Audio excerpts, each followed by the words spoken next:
Welcome to the Back on Track podcast with me, Sam West. In every episode, I interview someone who's changed, recovered, or become successful after having faced real adversity in their life. What's more, at the end of every episode, guests give you a few bits of advice which you can use to improve your own life too. On today's episode is former Britain's most wanted man, Paul Walmsley. Paul tragically lost his father at the age of just 15, and his life began to spiral out of control as he became involved in selling drugs. Things continued to get more serious as Paul got older, even resulting in an international operation that caught the eye of the authorities. As a result, Paul went on the run across Europe for 5 years, but eventually handed himself into police and was handed a 10-year sentence for his part in a £3.5 million conspiracy to import drugs into the UK. I'm really pleased to say that since then, Paul has drastically turned his life around and has left his criminal past well and truly behind him. He now gives back to the community, working in various youth crime intervention projects, as well as being a qualified life coaching counsellor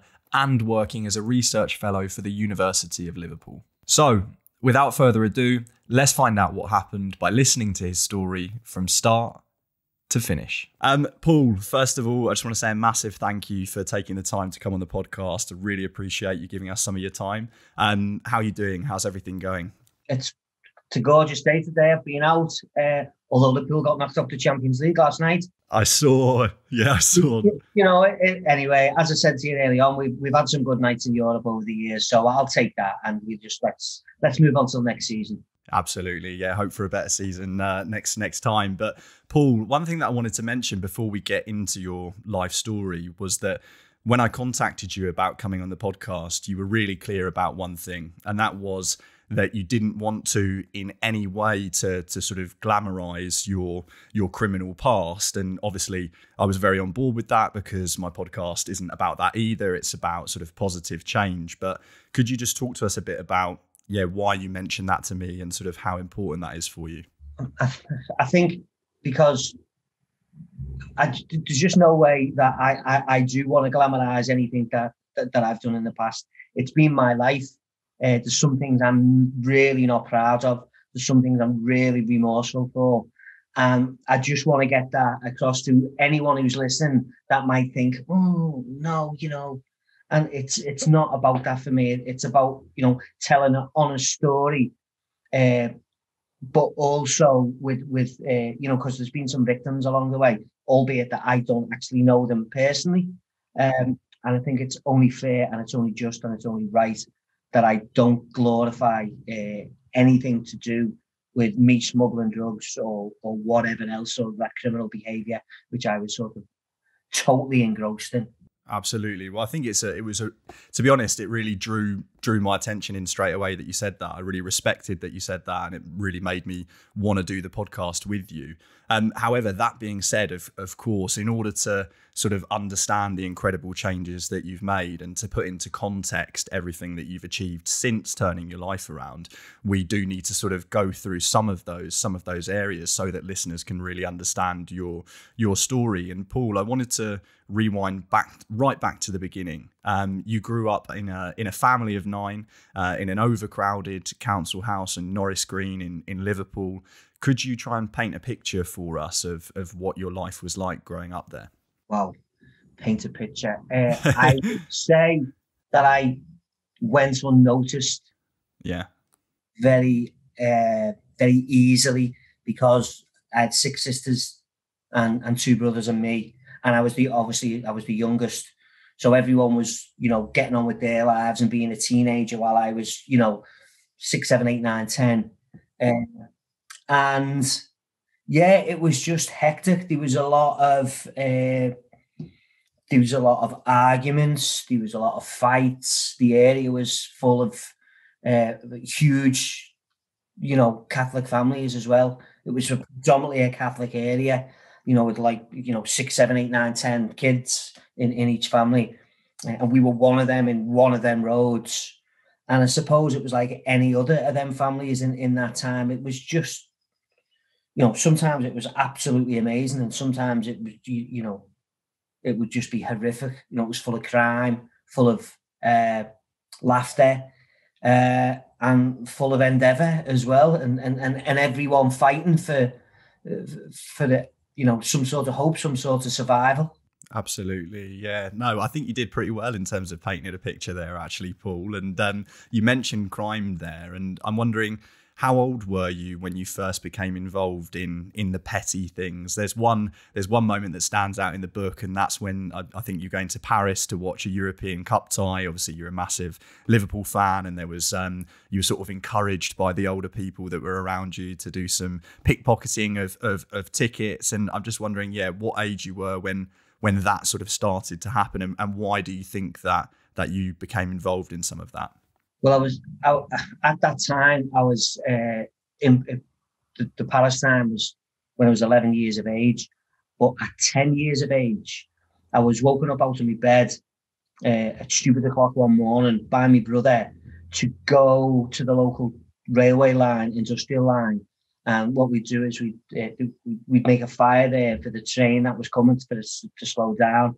But what happened is my father had rang through, who was a stevedore on the docks, to tell my brother that, like, the tuna, the John West tuna boat had just landed at the docks, and a commercial train that goes right past our estate will be leaving in 30 minutes. So we got up out of bed, we'd done that, and we ended up unloading most of that tuna, the tins of tuna, the boxes of tuna, and salmon. That ended up in our house and being sold on the street. So we'd sort of just doing that, and just that was it, because we survived as a family, and that was our little sort of bounty. So then going forward to the match a year later, and any child has got this relentless attitude of if they're told something, then they believe it. Children are the best salespeople in the world, because they're just, or they could be, because they're just relentless. Are we there yet? Are we there yet? Are we there yet? Mentality. Yeah. So when I got to this match, and I asked if we got a ticket, and they said no. And I'd been hearing all these stories about the French Riot Squad, and how difficult it would be to get in this ground. I was thinking, I just need a ticket. And that's when my brain just started to tick, and I was asking round, how can I get a ticket? And someone said, well, why don't you go to the lads over there, they're pickpocket? And I went, where? It was just because I wanted a ticket, because I wanted to get in that match. 20 minutes later, I had about 14 tickets. I'd done a crash course in it, and we won the European Cup. Wow. Yeah, and especially when you talked there about the cans of fish, living in a poor household, it's almost out of necessity, really, and you can sort of see how things sort of went off course from there, especially having the influence of older people around you, which is sort of a theme in your story going forward as well. And I think some people might expect, when they hear former Britain's Most Wanted, that probably in school you were extremely rebellious, didn't care, and all the rest of it. But that actually wasn't the case. You were a straight A student, incredibly intelligent, had dreams of playing professional football for Liverpool, and you were on a very decent path. And it seems as though you could have done anything, really. But there was one sort of tragic and key turning point, I think, in your life, which was when your dad sadly passed away at the age of, I think you were just 15, and it's very clear in the book that he kept you on a sort of straight and narrow path. He simply wouldn't have allowed you to go sort of down a route of drugs and all the rest of it. But but with his passing, obviously, you didn't have that figure preventing you from doing that. So I'm just wondering what effect that had on you, and if you think it was a contributing factor pushing you to sort of going down that criminal path. Yeah, I don't think my dad just wouldn't have allowed it, and I wouldn't have went down that path if my dad still would have been alive, because he just would have throttled me. I was really fearful of him, but obviously when that happened, and there was other things that had happened, if you're going to go from 11 to 15 as well, I think although I was, a straight A student in school, and I think I only had one half day off in the whole of secondary school. And the only reason why that was to go to my sister's wedding. I didn't want to go to the wedding. I wanted to go in school. I really loved going to school. It was just, it wasn't home, and I was just a sponge and just absorbing everything. I used to even go in at 8 o'clock in the morning to speak to my form tutor, Mr. Orton, a history teacher. I used to sit there doing the crossword with him, the Times crossword. I always remember learning more in that hour before school than I did in school. Yeah. Because obviously there was just all things going on in the class, and I think it was a bit of a blur, especially in the 80s. So my dad not being there was a huge factor in me. Instead of going that way, I spectacularly went the other way, you know. Absolutely, yeah, and you really hear the passion there where you talk about, you know, going to school early and all the rest of it. And I think people always look for the, you know, the reason why people go down a criminal route, and you know, you can really see that with the passing of your dad, that opened the door up to that kind of thing. And your first foray into that world was with hash. Everyone around you was smoking that in Liverpool, and then in later years you graduated to sort of ecstasy trips and stuff like that. But the thing that I want to focus on here is actually a character who is in the book who you effectively, I think, you know, groomed you partly into becoming involved in that life as well. And I know that's something that you do a lot of work now to sort of fight against. You know, you're an expert in this, and so I'm just wondering at what age this character came into your life and what effect it had on you. Well, I think what happened is obviously because I wanted some sort of father figure, and he was there. And he presented himself at that time, and I really looked up to him and really respected him, and you know, and naively would have done anything, and did at the time, albeit they were my choices, you know. But I just went down that road. I think because I never made it as a footballer, or I never stuck at it really because I'd lost that ground, and because my dad had gone then. Yeah, I think I was ripe for being picked up by someone and shook like a snow globe. Yeah, you know, yeah. And you know, here he is, and yeah, so yeah, and that's why I do what I do now in terms of the exploitation and the grooming side of it. And it's only now that when I really look at it that I understand that wow, that did happen for a real period of time. And so I can understand the signs and the vulnerability of people, and people won't think they're vulnerable, but you know, and people choosing your biggest quality as your biggest weakness as well, and then looking at it and thinking, okay, you know, he's a cool kid, he's good at footy, he's bright, you know, that's someone I want next to me, someone who can think on the feet, who's fit, who won't put up with no nonsense. Well, I think you described perfectly there sort of why it's so dangerous, and that's that you only realised much later on in life that had happened to you. Do you know what I mean? You were sort of oblivious to it in the beginning, and you can see how easily that could happen to so many other kids, and that's why it's so brilliant that you have turned your life around now, and now you're fighting against that, which is great. But there was also another sort of tragic event in your life, Paul, which I think probably must have had some effect on you mentally, and that was being present at the game at the Hillsborough disaster, which interestingly enough today is actually the anniversary of that, and this will go out probably in 2 weeks' time or something. But of course, you know, my thoughts are with all those who sadly passed away and their families and all the rest of it. But not only were you at the game, Paul, you were actually walking into an area where so many people sadly lost their lives. And I think a friend or a family member sort of advised you away from going in there. And I'm wondering if you could talk us through that, that moment, and also probably the effects that it's had on you since. So a couple of years before that, I was at Hazel as well, where 39 people died over in Brussels. So that was mostly one of the most scared I've ever been in my life. So I've had my father die. I've then gone to Hazel, a football match a year after my father died. 39 people died there. Then a couple of years later, we've played Notts Forest in the semi-final, and not many people know the year before we played them at the same ground, the same team, and it nearly happened then. It was like a disaster waiting to happen. So when we got to the grounds in April '89, and I remember being outside, and we get to the gate, and the gates just opened, and everyone flooded in because they just couldn't cope with the numbers outside, and it just wasn't organised at all. And then as we get to go down the tunnel where them souls lost their lives, my brother Stephen and his mate Eric Dunn said to us, don't go down there, because last year we nearly got crushed in there last year. So we went into the next pen, and there was hardly anyone there in the next pen, and we were thinking, wow, why is everyone, really, really rammed in there? And it was like, when it kicked off, you could hear the screams, you could hear the sighs, and people were trying to get lifted over the metal railings. We were pulling people out. And I remember it was with my nephew, Anthony, and Anthony would have been about 10, 11 at the time, and he's gone missing. So I'm just focused on where's he? And he's down at the front, just glued to the railings, looking at the people on the pitch who were clearly dead. And it was like, wow, this is we don't know what to do. All as we stayed there, and it was like we were in a trance, walking back the car and even getting back to the city. It was just horrific.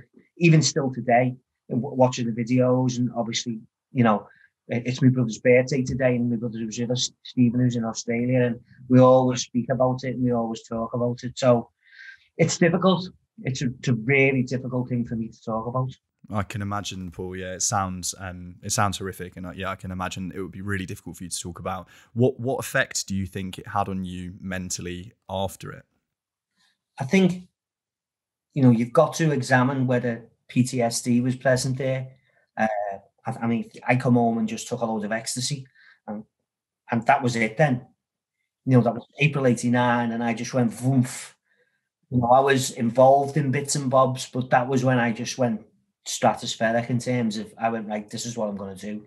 I'm going to sell drugs. I'm going to become a drug dealer. So did my head go? I don't know. That's just the way I went. Is that me self-medicating? Looking back on it now, most probably. I've spoken to plenty of doctors and psychologists and professors over the last couple of years. And there's also a case of maybe I had an antisocial personality disorder as a child, in terms of me forming my own boundaries and my own world. So there's loads of things that academics say now, it could have been this, it could have been that, it most probably was that. So yeah, I was stressed out to bits, and I still get stressed out thinking about it now.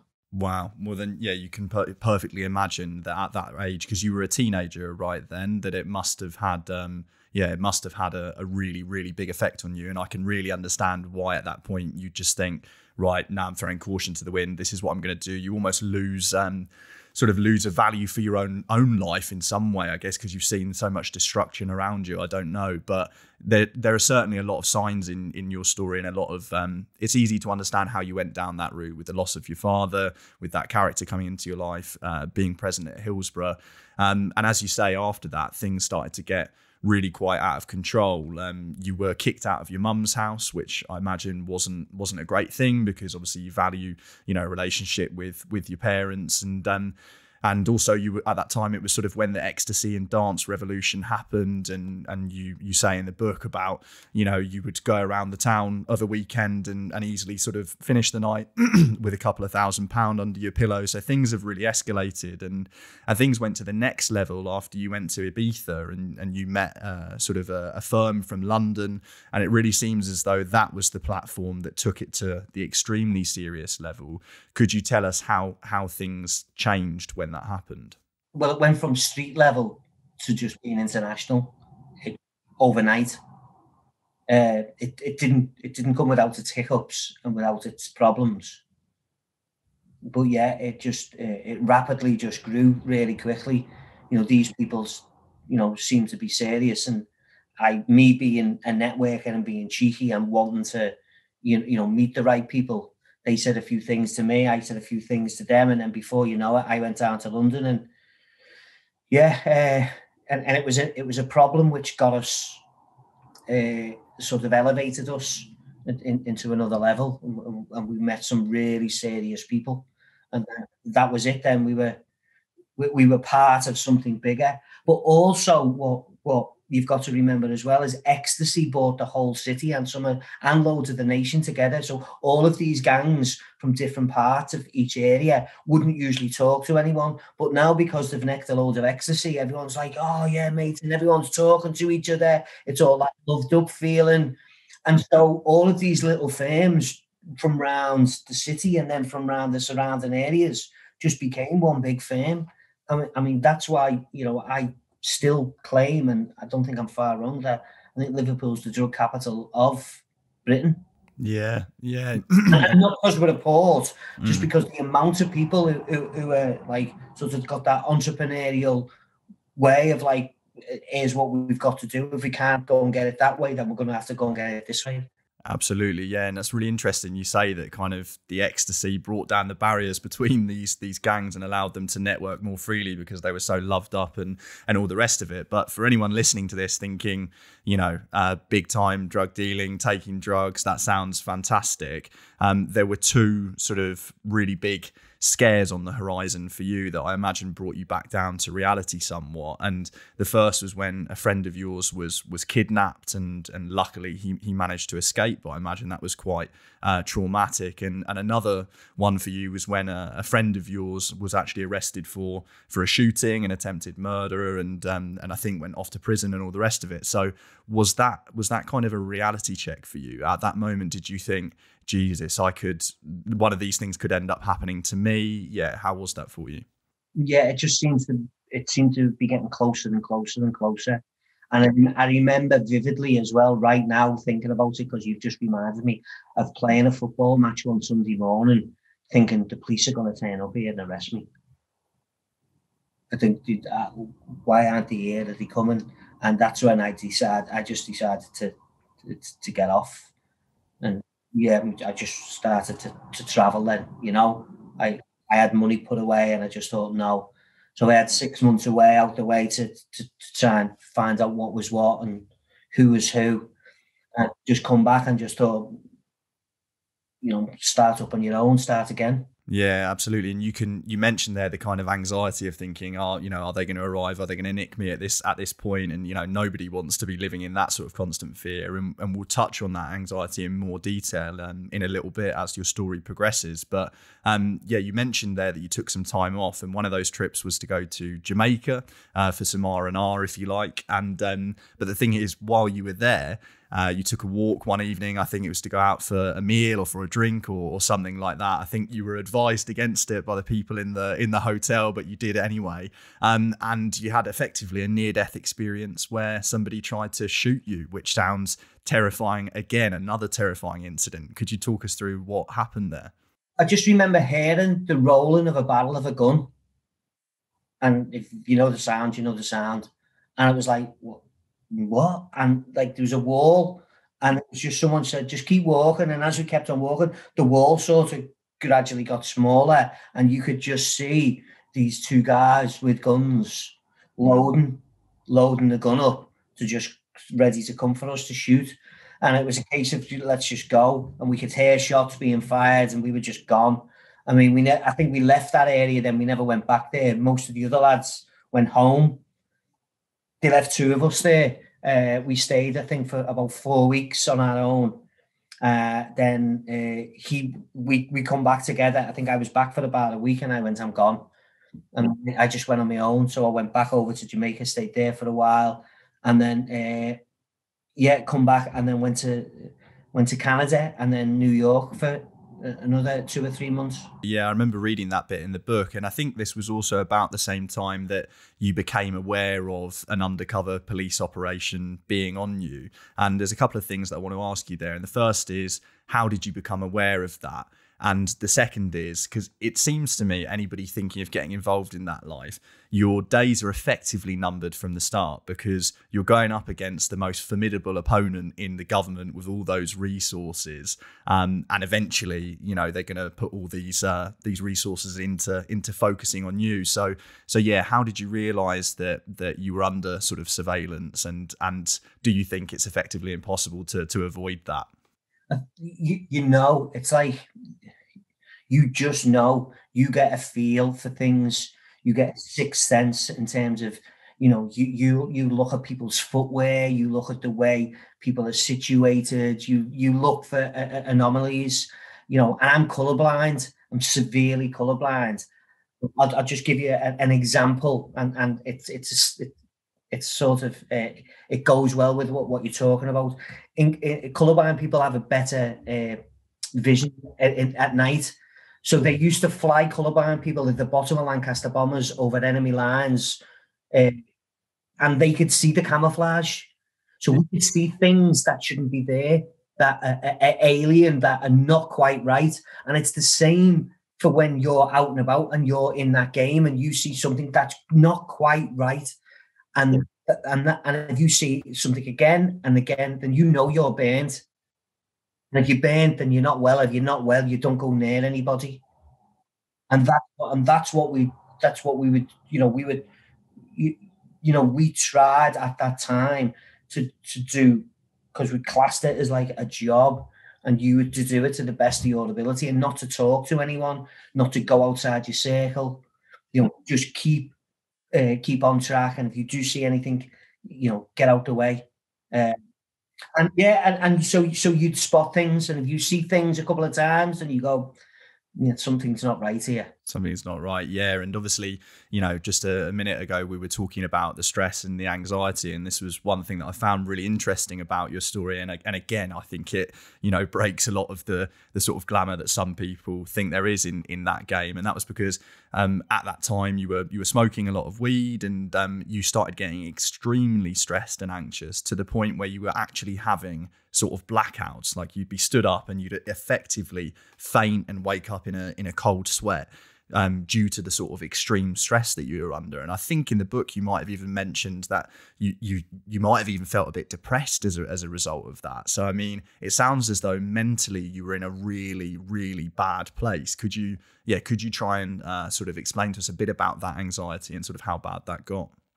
Well, it got to the state where they were I was rushed to a cardiothoracic unit, and they were about to operate on me, and I had to stop. So they were going to fit me with a pacemaker at the age of 34, because I was just kept on collapsing, and I was actually flatlining. Wow. Because what they'd done is, once they found out that I was once they found out I was passing out, they got me to do a series of tests. One is called a tilt test. So a tilt test is you're strapped to a bed, you're raised up, and then you're bent over, which fills the chambers of your heart to induce someone passing out. Anyway, I spectacularly failed this. And I think it took 28 seconds before I went, and flatlined as well for, I think, 34, 35 seconds. Wow. And that's when they were getting me to the surgery to operate on me. And I was going, no, because I'd come round by then. And I had ended up having to go on medication for 18 months. I obviously, I had to keep it on the quiet because I couldn't be seen as being weak or let these vulnerabilities out. It was really tough and really stressful. So I had to change my lifestyle. I think that was maybe one of the turning points as well, in terms of, it's like, hang on here, Paul, you're going to end up dead pretty quick. Which it nearly happened a couple of years before that anyway. But yeah, so the stress and anxiety got to the point where, top medical examiners were saying, we need to operate on you, or you would need to change your lifestyle immediately. I remember them asking me, slapping me face when I come round, and he went, Paul, what do you do for a living? And I was going, I'm a musician.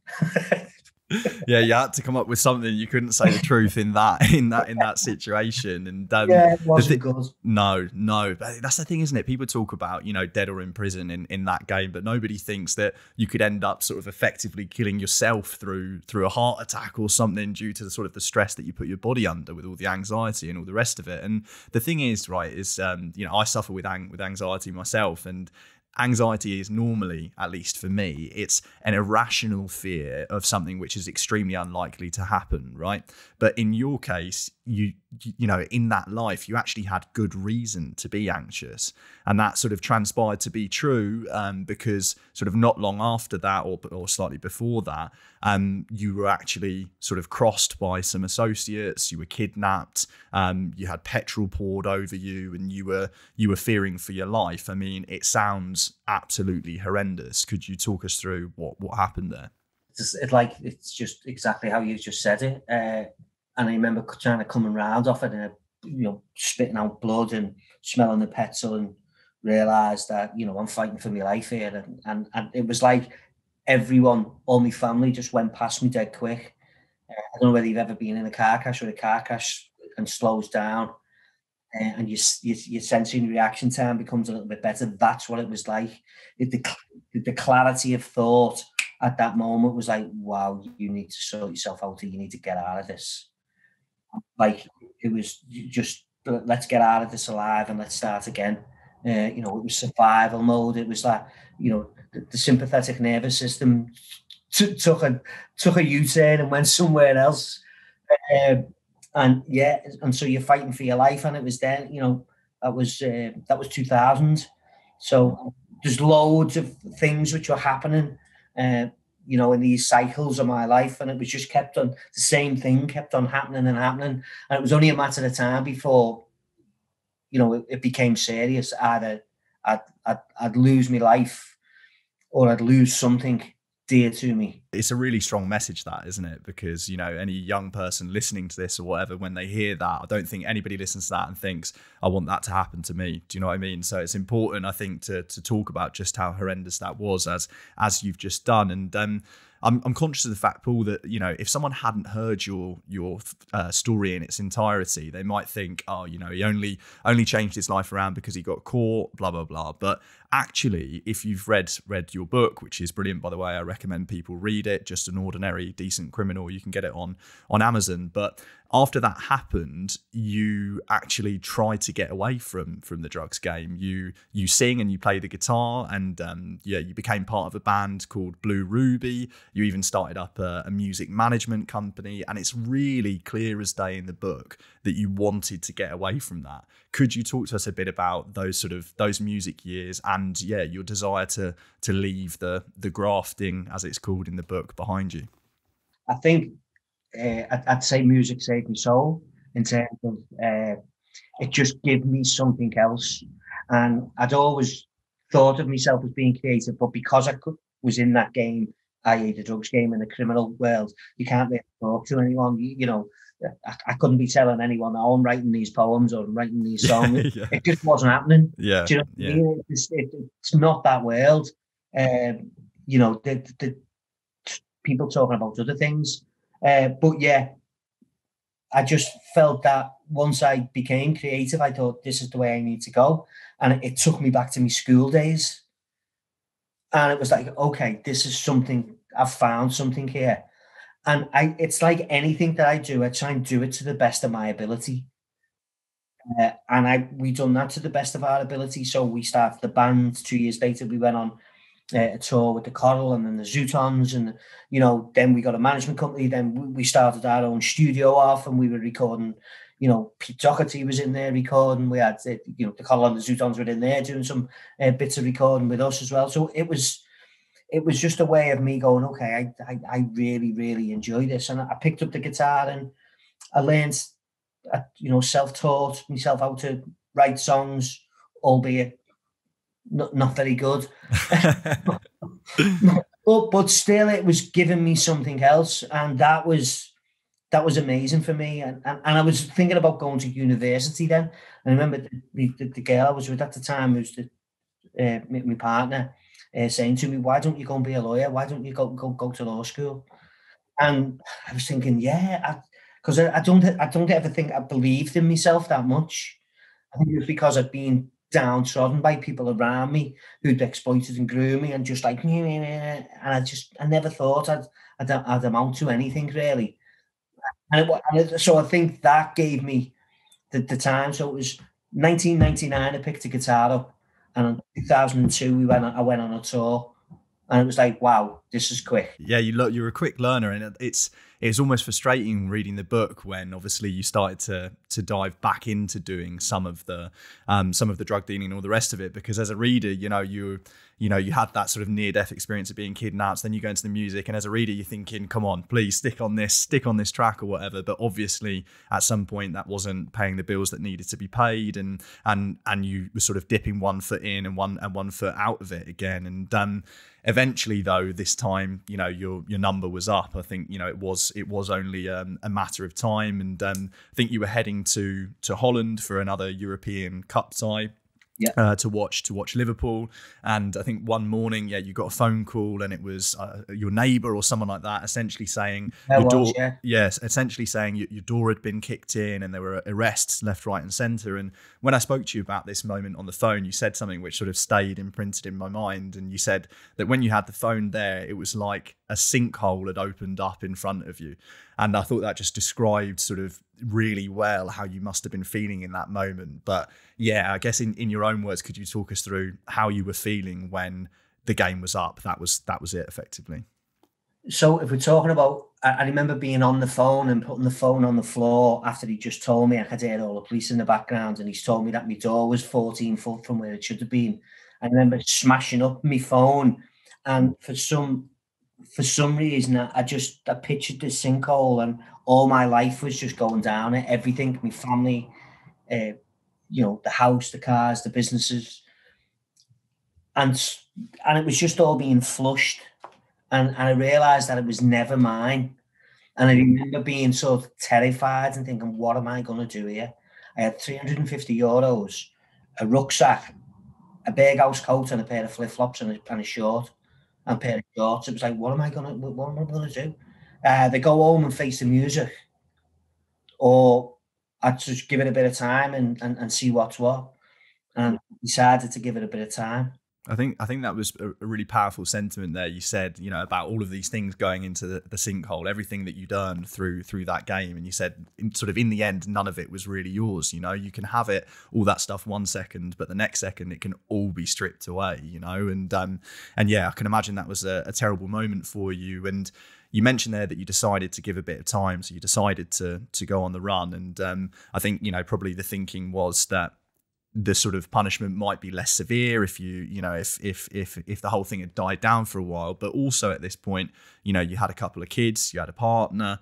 So yeah, talk us through that decision to decide, right, I'm not flying back, I'm going on the run for a bit. I just wasn't ready to do it. There was there's no real talking through that decision. It was like, do I go back and look at 16 years and you're doing an 8 out of the 16, or do I just give it a bit of time and try and find out what's what and do the best for me? Because I was on my own. I knew I had to then split up with my partner and fear of losing the kids. But I just knew something was going to happen. So I decided to run. I decided to sort of hot-foot it all around Europe. So 2006. And that's when it started. Wow. Yeah. And also, one thing which is also, I think, detailed in the book, it started in Amsterdam when you found out this news and you decided to go on the run, and you were staying in a flat, and there was a time when people would actually sort of bring you food and post it through the letterbox, and I think some people think, life on the run of being a certain way, and at least in the beginning, it wasn't. Could you talk to us about the sort of anxiety that you had, the looking over your shoulder and stuff like that? Well, yeah, I mean, it's well documented that the British police are all over Europe looking for people. And obviously, I'd been to a internet cafe and put my name in a search engine, and it come up as Britain's Most Wanted. And I was like, wow. And so that's when I didn't want to put anyone else at risk. So there's a fraternity of lads who look after each other, and they were like, oh yeah, they'd be in touch to say, we'll come and we'll drop food. If I said, look, just throw it through the letterbox. Don't come in. I don't want to. I don't want anyone saying that I've got anyone into any trouble. Some of the lads did come, and but it was just basically hiding out in a loft over in Amsterdam for, I think, about 6 months, and then I decided to get about. I didn't want to stay there, Yeah, I can imagine at some point you can't sort of be a hermit anymore, and you're going to try and make something better of that situation that you're in. But to be totally honest, there were a few things when I was reading the book which I just didn't get, because you just said yourself there, like the British police are all over Europe and all the rest of it. But there were a couple of times where, I mean, the first time when you were in Switzerland, I think it was, and you were singing in a sort of 5-star hotel with celebrities kind of in the audience, and I was thinking, you're on stage singing. How were you not caught doing that? And also there were times when you went to go and watch Liverpool playing European Cup ties with family members even, and there was a time where they stayed with you in Marbella for a while, for quite a while, and I thought to myself, how were you not caught doing that? Do you have any idea how you managed to stay on the run for so long whilst sort of still maintaining those connections with family and all the rest of it? It's just very difficult, and I think that they were some of the reasons as well, because what you're doing, you're putting everyone else at risk, and it's just difficult. One, it costs a huge amount of money to do that. You wouldn't believe how much. Having to move. In 1 year, I had 28 different apartments. Wow. In 1 year, because we knew, the police are here, the police are there, they've gone to this bar, they've gone to that bar. So the British police would team up with the Spanish police, and they would come in. The English police had that balaclavas on, so you would know they were, and they'd have a fingerprint machine on the phone, and they'd just go in the bar, right, just cordon the bar off, and so we were getting phone calls to say they're in this bar, they're coming to that bar, and it was like you're hot footing, and in the end, they wouldn't even go out. Really? Mm. Yeah. So it was like to everyone, look, you go home, I'm staying, and that was when I decided then, and I made a few choices. Yeah, absolutely. Yeah. So were you on the run for about 5 years in total, Paul? Yeah. Yeah. So in the end, after the 5 years, because obviously you weren't caught, you decided to hand yourself in. Why did you decide to hand yourself in? Because of them reasons I've just spoke to you about. I was putting people at risk, putting my family at risk, putting myself at more risk. I just thought, if I carry on going the way I'm going, I might do a jail sentence over there and then have to go to Britain and do a jail sentence there. Where is the end in this? Yeah, there is none. Yeah. It became my saturation point, where it's like, I have to do something now. I have to make a change. And let me tell you, so many people tried to talk me out of it. In fact, everybody tried to talk me out of it. Not family wise, they were all for it. But everyone else around me, no, don't do that, don't make their job easy. But I was trying to make my life easier and my family's life easier as well. Absolutely. Well, it's not a long-term plan, is it? Hot footing all over Europe, changing house 28 times in a year or whatever the number was you said, it's no way to live your life. And so obviously I think at some point, yeah, you did the right thing, but it's a no plan. Exactly. Yeah. It's a no plan. Exactly. It works for a little while, but at some point you had to face the music. And so, yeah, you came back to the UK. How daunting was that, Paul, going to face your jail sentence? Or had you reached such a point where actually you were just like, do you know what? Let's just get this done. I think it was a bit of both. And it's not until you actually walk in and do it and then you're thinking, okay, so walking into the police station and the police are like, wow, we didn't think you were going to turn up.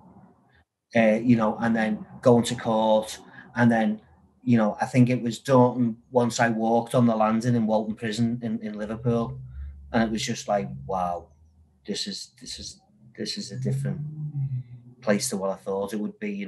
Five landings, just huge old Victorian prison, overrun with cockroaches and rats, and it was just, I remember it was a heat wave and it was a bank holiday, and it was just absolutely scorching in this, like, it's like, so imagine it's like a pizza oven. You know what I mean? It's thick walls and the sun's beating down, and it was like, whoa, yeah, this is it. Wow. It does not sound like a nice place to be at all, but ultimately you had to go through that. And so I think I'm right in saying, I saw in the news, was it a £3.5 million sort of conspiracy that you were eventually convicted for? Yeah. And if you could talk us through what was the evidence that they had against you, and how long was your sentence for, and all the rest of it? So there was an 11-month operation. I mean, it was huge. So they brought the depositions to my cell, and it was taller than me. I mean, I'm only 5'6", but still, I mean, the boxes stacked up really, and I was like, wow. And I remember reading through it, and there was two charges, and one of the charges was just, I was not on mentioned, so I fought that charge and got one charge, and they ended up getting 10 years. Wow. Wow.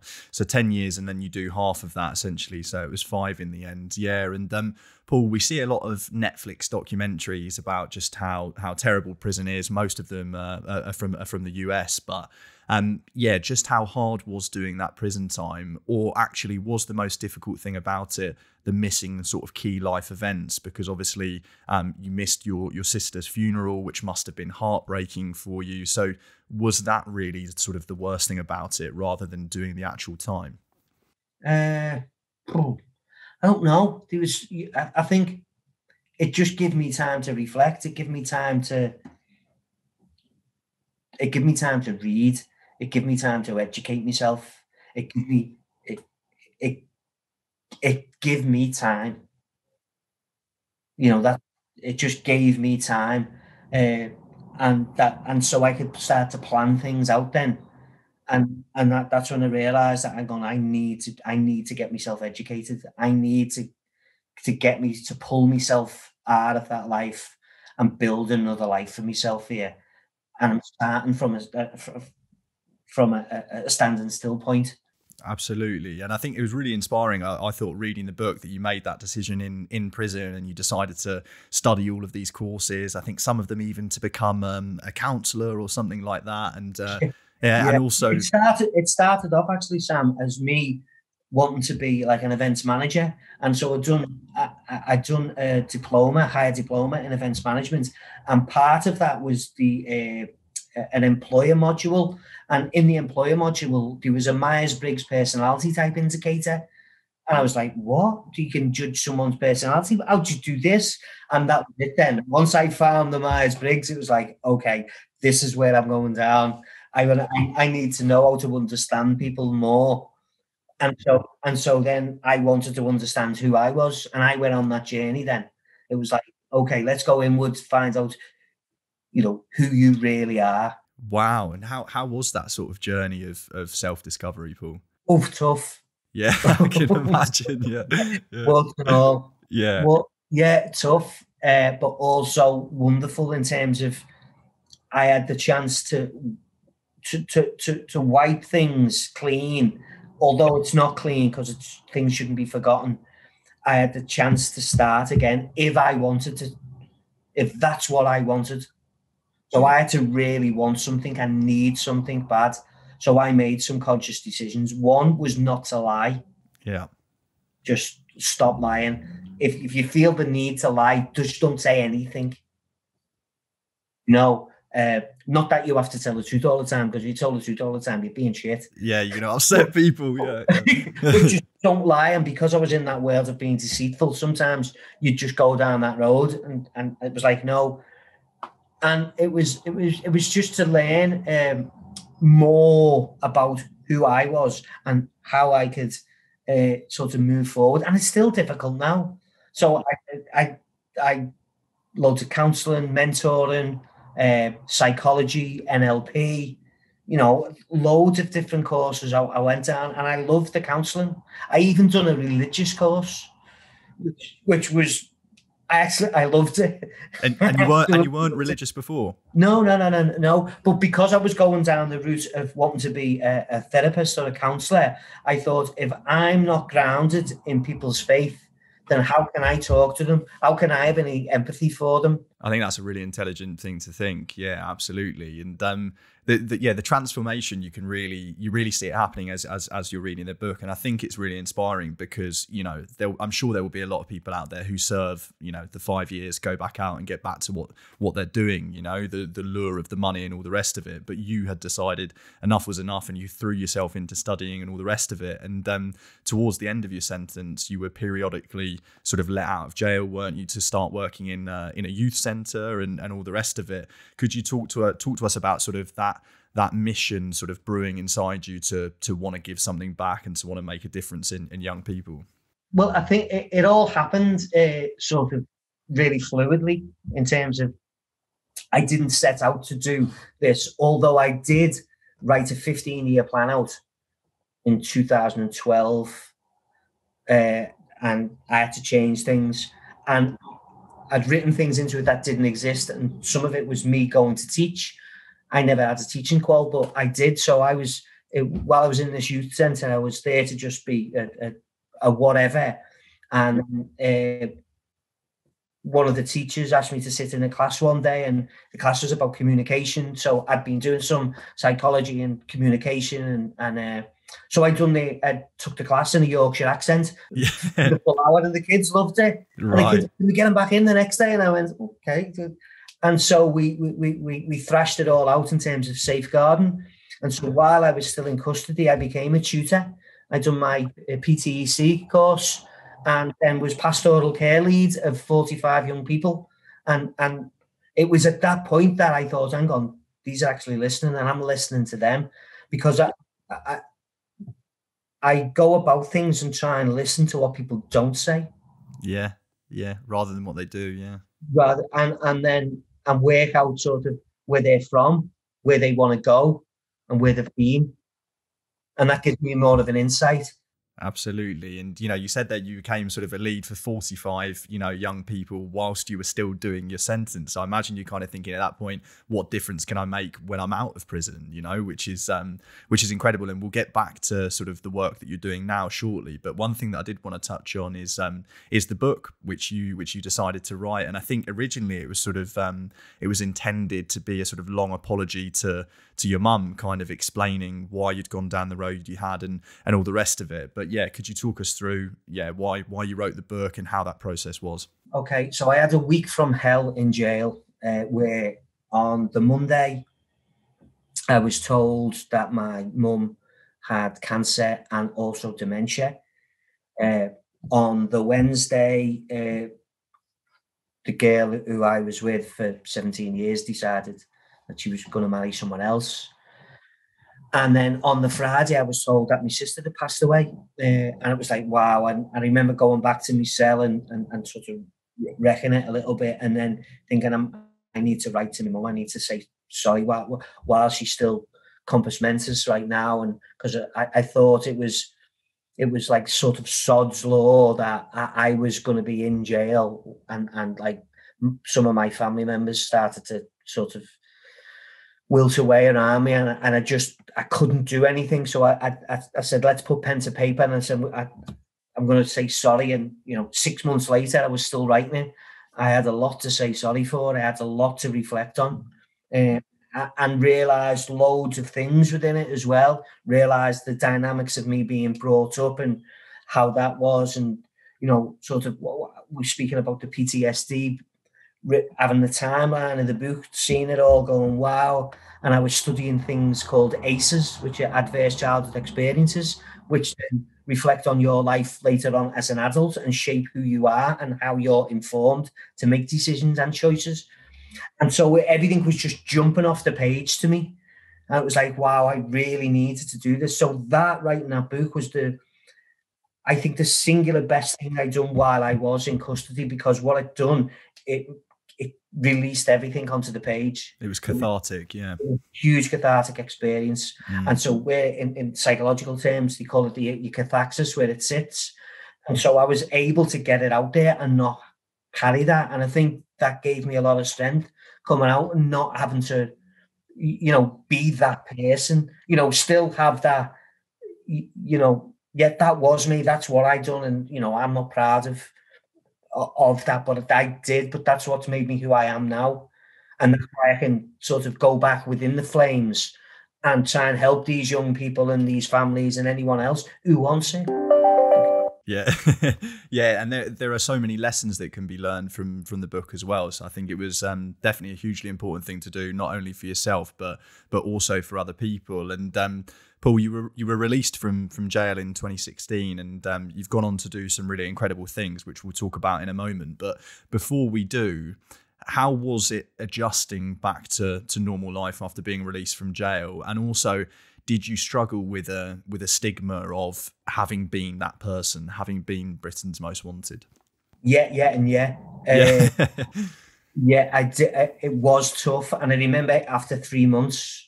So first of all, when I left prison, instead of any normal person who just goes home and sees the family, uh, soft Ollie's here, was asked, given an opportunity to go and speak at a international business festival uh, in the Echo Arena, and I did, with James Timpson, who owns Timpson's and Max Spielman's, and it was about how prisoners can contribute to the workforce and contribute to society once they've left, and I firmly believe that. Anyway, that gave me a huge amount of press, where then I was sort of like hounded by them, and it was, and then the probation service then were not happy, and they had to manage me. Well, I'm not saying they weren't happy; they just had to manage me, and so I had 3 probation officers for the first 6 months. But after 3 months, I remember having a serious wobble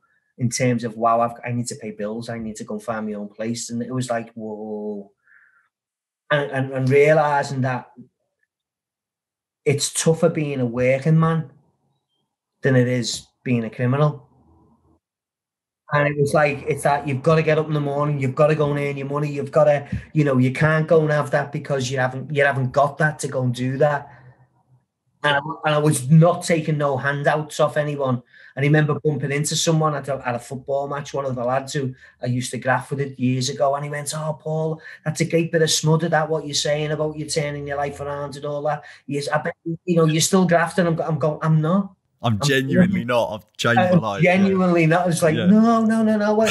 We'll go for the call. No, we won't go anywhere. So he thought it was just some PR campaign to clear your name or something, that actually you had actually turned your life. Like an etch-a-sketch. And I'm going, no, exactly. I'm done.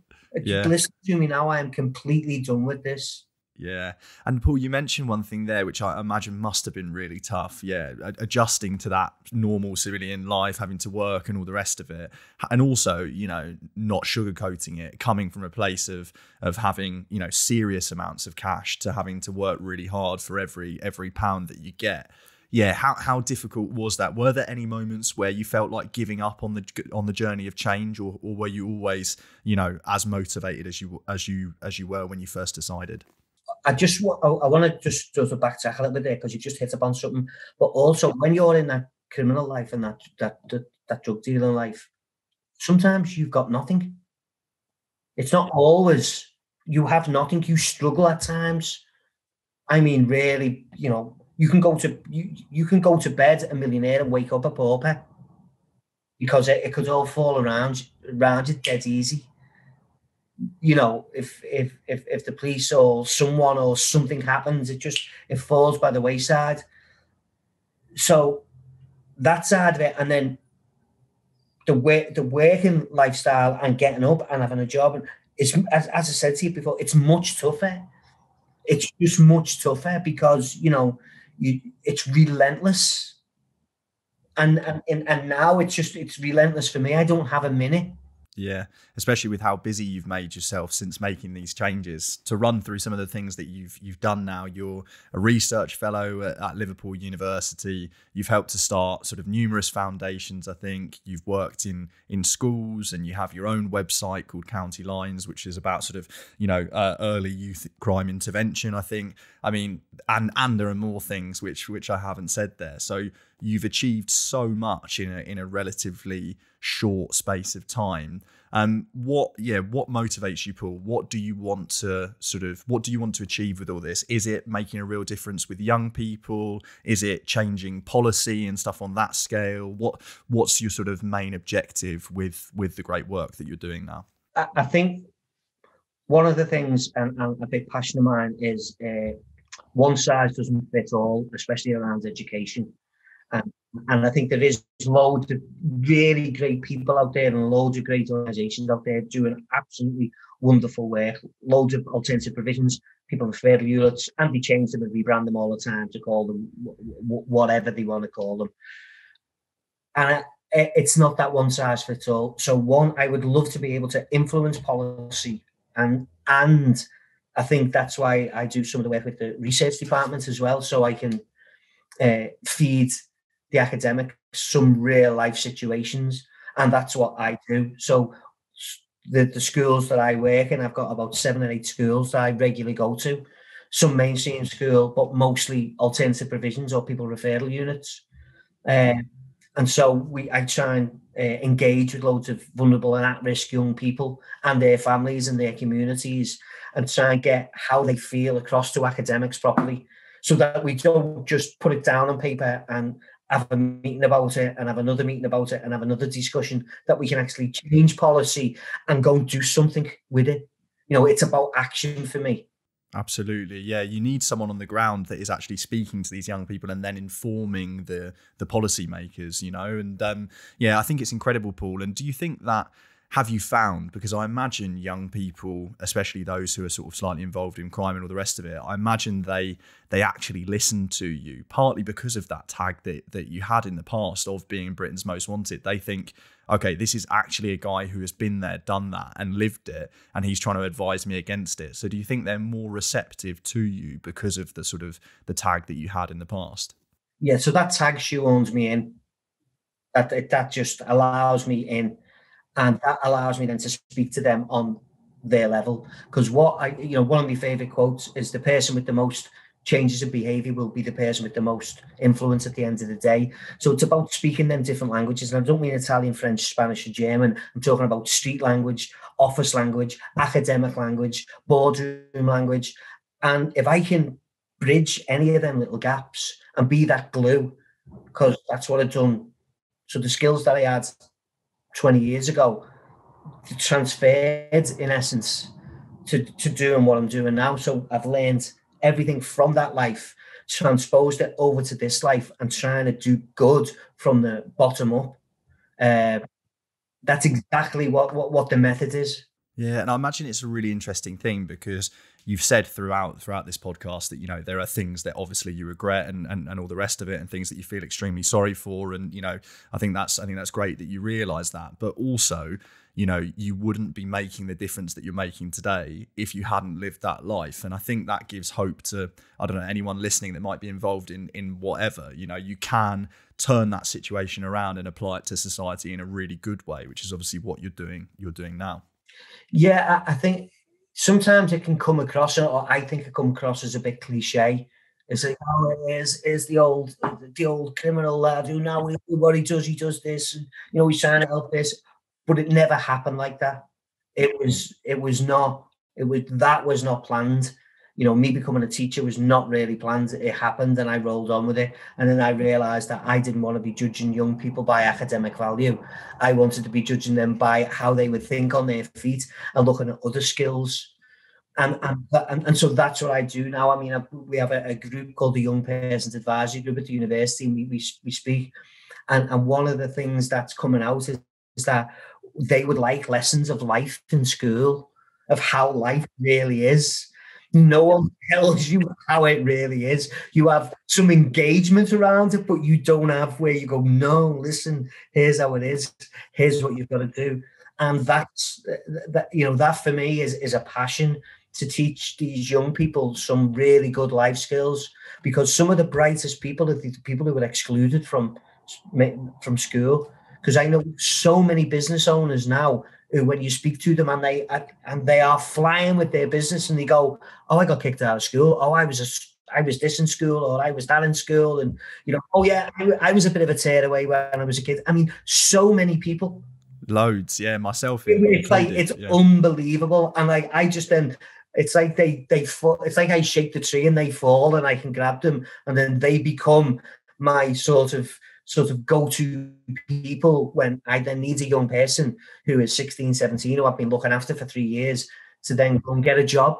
And I go, look, can you look after him? He's from the same type of background as you. And so that's what I've sort of built around me. Absolutely. And yeah, traditional education is not for everyone, right? You know, some people are better off going into things like apprenticeships and stuff like that. And it's just about recognizing that each person has different needs and are good at different things. And we shouldn't have, like you said before, a sort of one size fits all approach to these things. And Paul, another thing, so, you know, you do stuff on sort of an organizational level with the schools, with the uni and stuff like that. But when I spoke to you before, you do also just get people ringing your phone and say, you know, a parent saying, my kid, I think, is getting involved in crime and stuff like that, and you speak to these people and you advise them, and I just think that's a really admirable thing to do, you know, the fact that your phone's kind of always on and you do your best to deal with those things. Yeah, I mean I get there's a young guy who's now living down south, who's from Midlands area, who I speak to him and his dad, and they just got me through Twitter. And then he said, oh, you know, my son's having a little bit of trouble. And I just went, listen, here's my number, ring me. And then, you know, and it's just sometimes it's just to be there for them, just listen to them and speak to them rationally.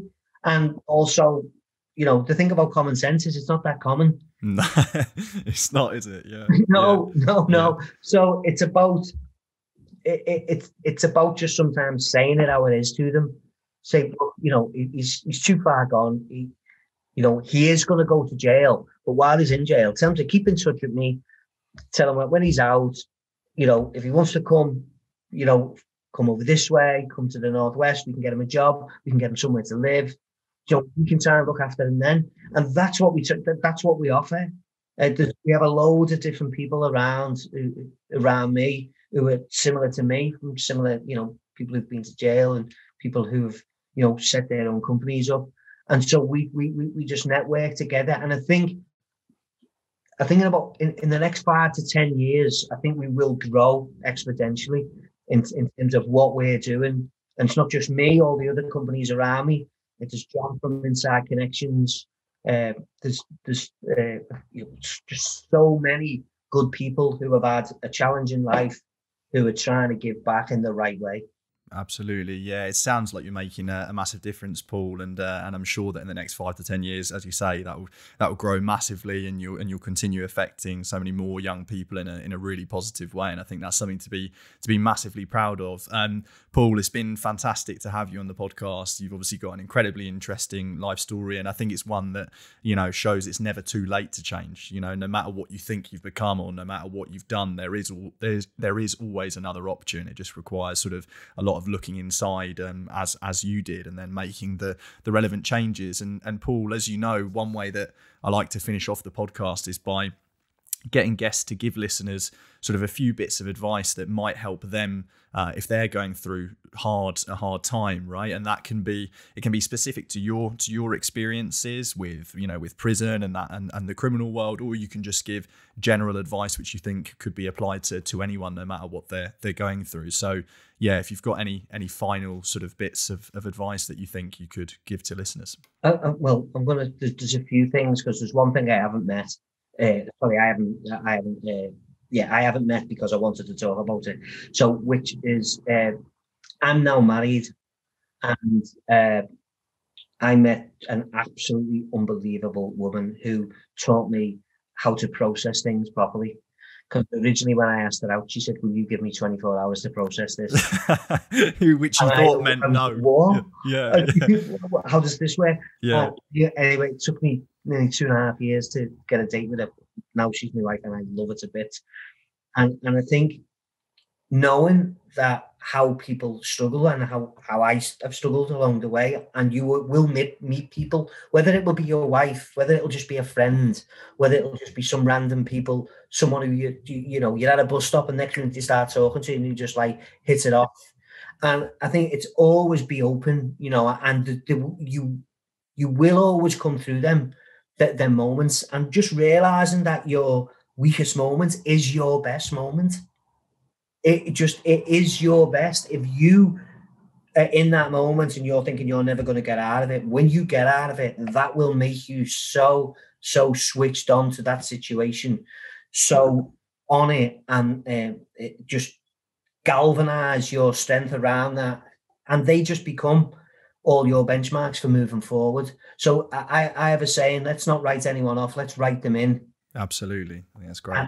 And that's what my wonderful wife did. She allowed me into her life and give me a chance, and which I think everyone should have a chance, and that's exactly what we want to do. And also with loads of the organisations we work with, all their mottos is all around giving everyone a chance. So yeah, everyone needs not 1, 2, 3, 4, sometimes 10 chances, Absolutely. Yeah, I'm definitely on board with that. And that's what this podcast is all about. The belief that everyone can change. It doesn't matter how many times things might have gone wrong. Everyone should get another chance. And it's fantastic to see what you've done with that chance, Paul. And also something you said there really resonated with me. You might be going through the toughest moment of your life, but actually, if you can get through that, you will then turn that pain into power in some way, right? You can use that experience to make you stronger in the future and potentially even help others who are going through that stuff. So there's a lot of sense in what you said there, Paul. And yeah, above all, I just want to say a massive thanks for coming on. It's been a pleasure to talk to you. Well, thanks for putting up with me over the last couple of months. No, it's all right. Yeah, there's a sub story to that Paul and I have been sort of having a chat from week to week, so I could get to know the story and stuff like that. But I've enjoyed that, Paul, and that allowed me to sort of get to know your story in another way. So yeah, thanks for your time, not just for tonight, but also, as you say, for the last couple of months. It's been great. That's cool. And when this comes out, maybe Arsenal would have got through. Yeah, let's hope so. Yeah, I'm just about to nip off to watch Arsenal now. Paul's kindly moved the interview forward so I can go and watch that. So yeah, cheers, Paul. No, that's only because I've got to go and cook the tea and I've prepped it all up before. 30 minutes. Well, it's good for both of us then. But yeah, cheers, Paul, mate. Take care. I appreciate it. And you. That's it for today's episode, guys. I hope you enjoyed it. If you did, make sure you hit like and subscribe. It really helps the channel out, and also that way it makes sure that you never miss an episode. If you've got a story you want to share on the Back on Track podcast, get in touch, give me a shout. I'd love to hear from you via info@backontrackpodcast.com.